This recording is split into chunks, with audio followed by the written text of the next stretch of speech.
Right. I would like to make one correction to this video. The presenter said that the reviewers can decide to accept or reject a paper. They cannot. That is not the task of the reviewer, that's the task of the editor. All reviewers do is recommend to the editor what they might do with the paper, right? So whenever, in my case for instance, whenever I receive reviews for the journal that I edit, it says I accept this paper or I reject this paper, I always change that to I recommend acceptance or I recommend rejection. Because that's what they do. They don't, the acceptance or rejection is my task as the editor. Let's talk about rejection. Fun things, right? Here are some numbers. 4 million papers are published annually. 21% face rejection after editorial screening, so that's the desk rejection I talked about earlier. 40% face rejection after peer review. That's 61% rejected at this stage. Over 90% of papers face rejection in the top journals such as Nature, Science, The Lancet and Cell. It's very, very difficult to get published in those top journals, but it's a great boost to your career if you manage to. Let me tell you about this. I mentioned earlier this morning that one of my graduate students published 2 first author letters to Nature in the last few years. I was the second author as a supervisor, very happy, of course.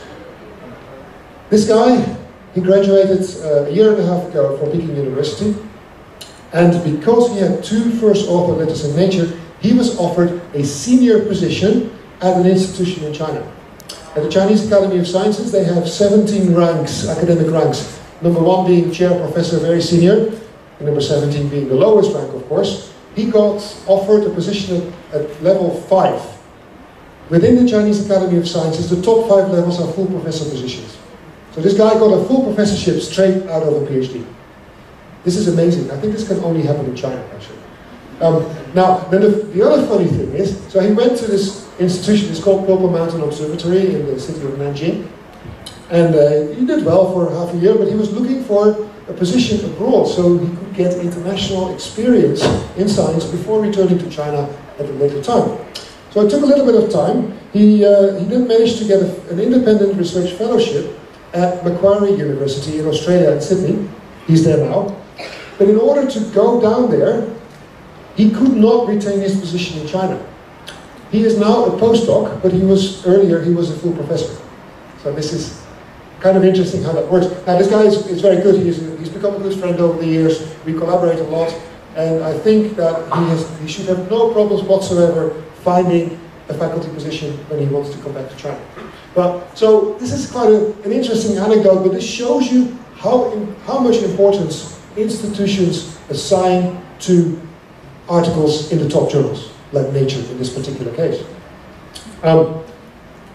University administrators have never heard of journals like the Astrophysical Journal, right? They've heard about Nature and Science. So when you publish in Nature and Science, it will be a news item on the main website of your university.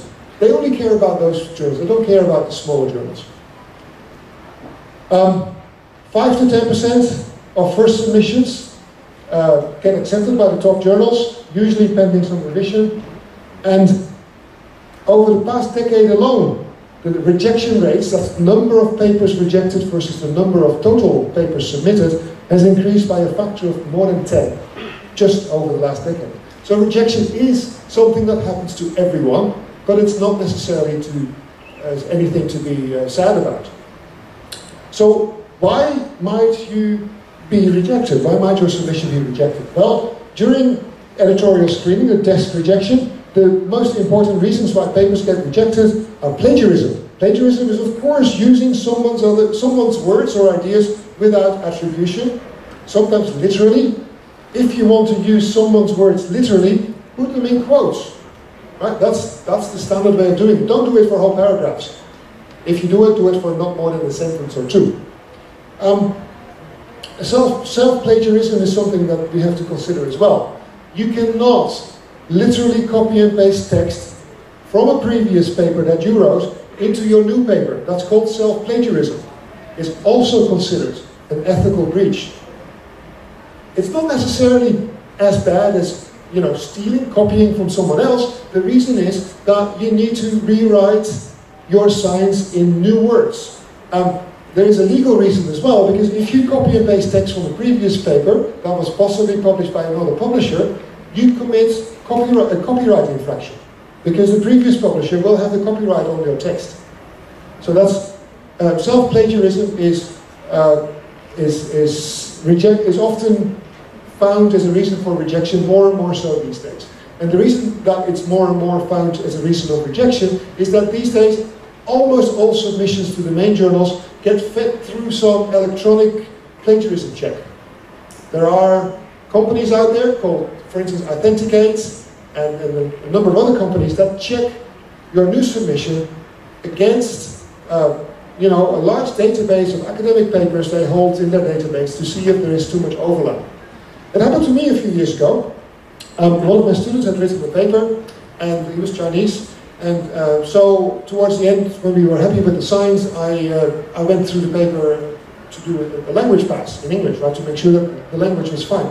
We submitted the paper to a journal, and I got an email from the editor saying, Richard, this paper has a lot of text that overlaps with the previous paper by your group. I said, really? I edited, without thinking about it, I just edited it. And so the editor sent me the report from this plagiarism checking service, and indeed it was like 30% of similar text in our new submission compared to the previous submission. Now the previous submission was by the same student, a similar topic, so in essence what had happened is I had been editing, but I had used phrases that were in my head. So I had not consciously copied and pasted text, but it was simply because I've been working in this field for a number of years, so I knew what kind of the good phrases were, so I had used those. Even that was considered self-plagiarism, and there were no penalties or anything, but I was asked to, rephrase the text so that there was less self-plagiarism. That was not, in the end, that was not a desk rejection, that was just a request to make sure that there was less overlap. Sometimes, believe it or not, authors resubmit previously published work, sometimes without realizing it, sometimes on purpose, and that is also a reason for desk rejection. Repeating or confirming previously published data. Confirming previously published data may be okay, but usually it's considered incremental science, not truly novel. However, you may have seen that there is a lot of news these days about something called the replication crisis. In many fields, it turns out that a large fraction of studies that have been published over the last few decades cannot be repeated, or when they're repeated, they don't give the same results. That's called the replication crisis. And so I would think that confirming previously published data would be good, but still the traditional journals tend to reject this as not sufficiently novel. So this is a problem as a consequence, right? Sometimes you get rejected because there is insufficient data or insufficient evidence for the conclusions. I have something to say about that. And so what you could do is you could get more data, do more experiments if you're in an experimental field, and firm up your conclusions that way. Sometimes they get rejected because you don't conform to journal guidelines, content that doesn't fit, people who have not read the instructions to authors. So once again, read the instructions to authors before submission, make sure that your paper complies with all the guidelines given. And sometimes you get rejected because of poor writing. Now you can work on that, either with someone who's more familiar or more comfortable with English, or through some services that are offered. And we just heard of some in the previous talk. And then once you get going, you get transferred to the peer review process, there are also various reasons why reviewers might suggest rejection. And here are a few. Right? Low significance of the study. What can you do about that? Well, you can try and get more data and make sure that the results become more significant because you have better data or smaller error bars or something like that. Insufficient data, evidence for validation of the data. Again, you might need more data because your results in discussion do not corroborate the data that has been published. Lack of novelty, incremental data. That happens a lot. Lots of papers follow on from previous papers, and they have maybe a few new data points. It is then up to the editor to make an assessment as to whether the addition of a few data points is sufficiently new to warrant publication, or maybe not. If you have a sample, a previous sample of 150 items, and you add 5 data points, that's probably not so novel. So it's likely that your paper gets rejected. If your previous data consisted of 10 data points and you add 20 more, that's probably sufficiently new to get better statistics to get published, right? So that's the kind of assessment you have to make here.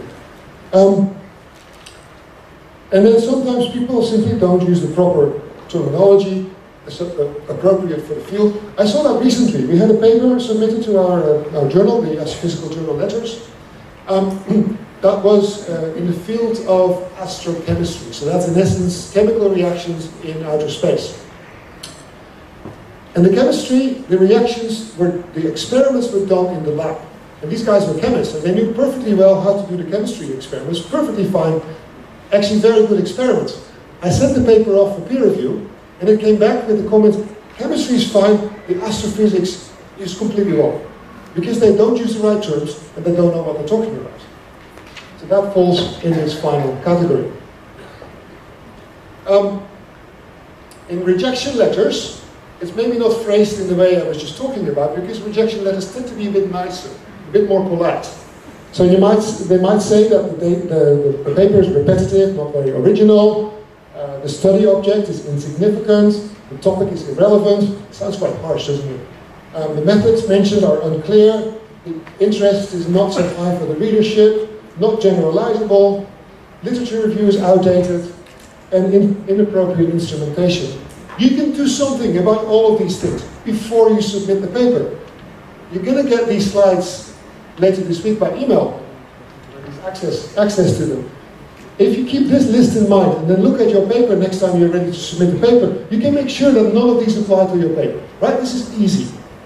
And if you think that there might be any reason for doubt, make sure that in your cover letter to the editor, you write why your paper is significant and why it should be published in that journal. The cover letter is so important here. Additional reasons for possible rejection during the peer review process include incorrect conclusions. Again, you can do something about it, right? You just have to make sure that your conclusions match with the data that you provided in the analysis. Inadequate link of the results to the research, insufficient discussion of statistical results. We see that more and more. In astrophysics, people are very, very bad at doing statistics. They use very outdated tools, very simple tools, and actually in our journal now, we have an actual separate statistics editor. I believe it's the only journal, at least in our field, that employs a statistics editor. And he looks at every single paper to see whether the statistical treatment done by the authors makes sense. And then he provides suggestions for improvement if warranted. He's quite talkative, so at meetings he talks a lot, and he always complains about people not knowing what they do statistically. Failure to provide sufficient explanation, inconsistently reported data, incorrectly highlighting the importance of the results, or improper controls. So all these things, again, you can do something about.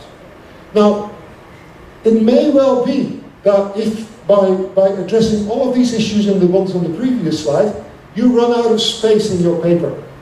Well, maybe then the journal that you targeted is not the right journal. You might have targeted a letters journal, a rapid communication journal, which has a limited word count, but you may need more than that word count. So maybe you should go for another journal.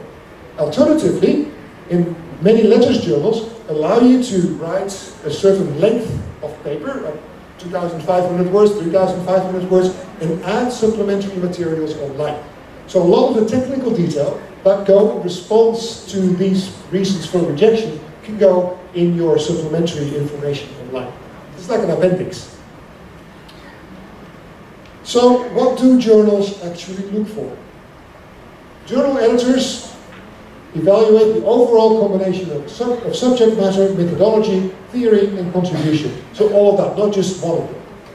So it would be wise to address those issues in your cover letter. My wife is a biologist at Tsinghua University, And last week she asked me, can you proofread my cover letter to the editor of this biology journal? And she actually did all of that very well, so I was quite pleased to see that. Having said that, the previous presentation talked about, they will not send, Inago will not send an engineering paper to a medic, or the other way around. I have been proofreading some of the papers by my wife in biology. Being an astrophysicist, that's an impossible task. It is so difficult. I don't understand half of the jargon, half of the terminology. I can do something to the English, but I don't know if what she wrote actually makes sense because I'm not a subject expert. That's why it's good to have your papers proofread by someone who is an expert.